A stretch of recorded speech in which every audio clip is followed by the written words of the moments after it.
కాంగ్రెస్ పాలనలో రంగారెడ్డి జిల్లాకు మహర్దశ రాబోతోందని, మహేశ్వరంలో న్యూయార్క్ ను పోటీ పడేలా మరో నగరాన్ని నిర్మిస్తామని ముఖ్యమంత్రి రేవంత్ రెడ్డి ప్రకటించారు.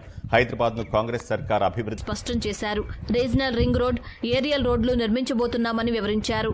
మహేశ్వరంలో ఫార్మాసిటీ కోసం సేకరించిన భూముల్లో విశ్వవిద్యాలయాలు, ఐటీ కంపెనీలు, కాలుష్యరహిత ఫార్మా కంపెనీలు సహా మెడికల్ హెల్త్ హబ్ ను ఏర్పాటు చేయనున్నట్లు తెలిపారు.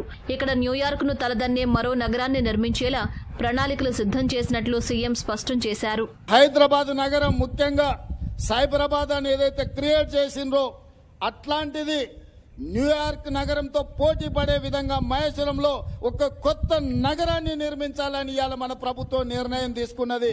రంగారెడ్డి జిల్లాకు మహర్దశ పట్టబోతుంది. ప్రపంచానికి ఒక పర్యాటక క్షేత్రంగా మన రంగారెడ్డి జిల్లా మారబోతుంది.